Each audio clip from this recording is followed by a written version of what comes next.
and standing up in Jerusalem and declaring, I am the Messiah, which is probably about 20-25 years from now. When I give opinion, I can be wrong, you know that. In order for Israel to rule the world, Israel has to rule over the Arabs. We spoke about that last night. And this booklet, where is it? Here we are.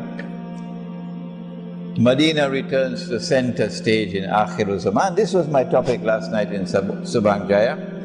And we have this book in Bahasa, and we have this book in Bahasa, outside. Israel has to impose its political and economic dominion over the Arabs as a preliminary to ruling over the world. Secondly, Israel has to impose her political and economic dominion over the Muslims, the entire world of Islam. And so Israel will have to wage war. We know for certain that one of the wars that Israel is going to wage is on Egypt. Oh yes. And when those fools with a capital F, I hope they're listening to me, made the alliance with the Zionist NATO to bring down Gaddafi, who was opposed to the Zionists, those absolute fools who said that they were mujahideen, in bringing down Gaddafi with the help of NATO, now made Libya a NATO state. NATO is in charge, but they don't know it. Fools with a capital F.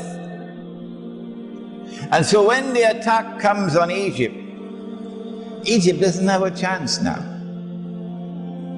Because Israel will attack from the east, and NATO will attack from the west, and Egypt will be sandwiched in between. We know that's coming.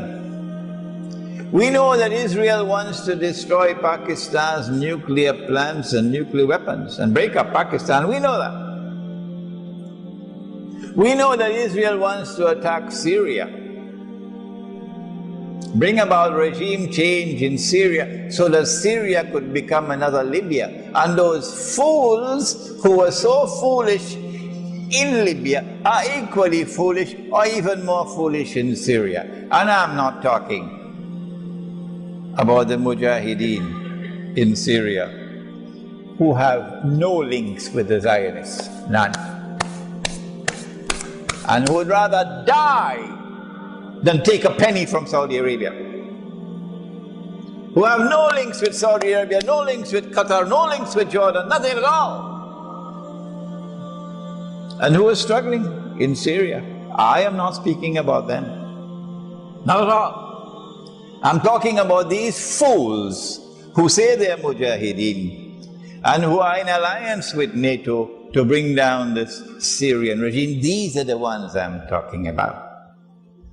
We're expecting that since they have not succeeded so far, they're going to wage war on Syria.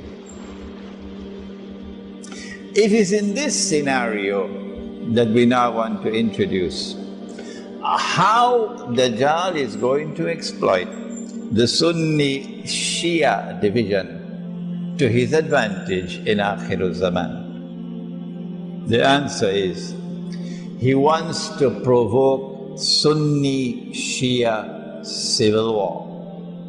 That's what he wants to provoke. If he can succeed in provoking Sunni Shia civil war in the world of Islam, what would be the benefit for him and for the Zionists? Number one, Islam is going to look terrible before the entire world on the stage of the world. Look at these Muslims at a time when they are back to the wall, fighting for their very lives. Look at how foolish the Muslims are fighting amongst themselves. Islam is going to look so bad that whatever sentiment there may be in the world sympathetic towards Muslims, even that might be lost. And that will be tremendously advantageous to Israel and to the Zionists and to their propaganda war in CNN and Al Jazeera and the newspapers and the television sets. You can just imagine. They're going to have a field day laughing at the Muslims who are fighting amongst themselves at this time. Number two, Dajjal will consider it advantageous to provoke a Sunni-Shia war, because such a war will weaken both the Sunni and the Shia at a time when Sunni and Shia should be trying to build maximum strength and power to resist Israel and to resist the Zionists. Thirdly, Sunni-Shia civil war is going to break up Pakistan.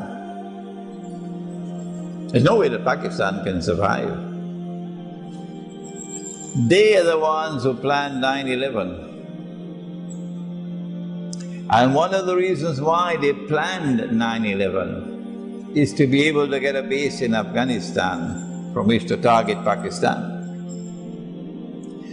to attack Pakistan, to destroy Pakistan's nuclear plants and nuclear weapons, and break up Pakistan into bits and pieces. They've not been able to do it for 10 years. Even though they had the presidency in their camp, a man named Pervez Musharraf, before he left, the Pakistanis were calling him Dog Musharraf. For 10 years, and this is to the credit of the Pakistani people, that they've not been able to do it as yet. They are actually waiting for civil war.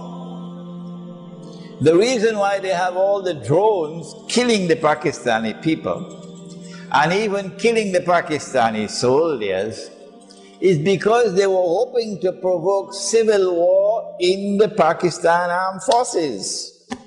But it has not happened so far, because the Pakistanis knew what they wanted and they denied it.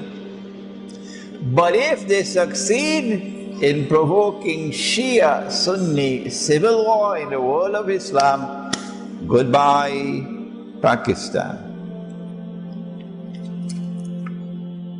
But there's a fourth reason why Dajjal would like to provoke Sunni-Shia civil war. I'm going to restrict myself to these four reasons, but I'm sure tomorrow on YouTube you're going to see so many scholars intervening to give us a sixth and a seventh and an eighth and a ninth reason and so on.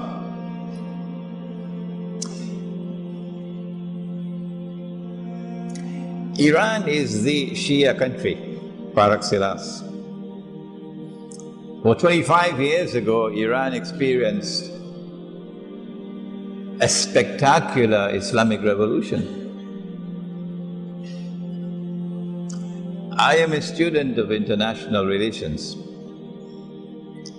and in the language, in the terminology of international relations, we say that that Islamic revolution in Iran was anti-systemic. And so the Zionists were very angry with the revolution in Iran. It not only threatened the Zionists, it also threatened the family kings and royal houses, because the Islamic revolution in Iran denounced monarchies among the Arabs, denounced it. The Islamic revolution in Iran also had problems for the Soviet Union, who felt threatened. And as a consequence of the revolution in Iran, the Soviet Union intervened in Afghanistan in December 1979, if I am not wrong. The revolution in Iran has produced a government which has consistently for these last 25 years opposed the Zionists. That's not what they want. Dajal doesn't want that. Sunni Shia civil war in Islam, in my opinion, is going to facilitate the effort for regime change in Iran. And so that a regime in Iran which is standing up against Israel and standing up against all the clients of Israel in Saudi Arabia and Qatar and what have you, would be removed. And a new regime would come which will be more authentically Shia, sectarian Shia, and with which Israel might be able to make a deal. That is the biggest advantage of all.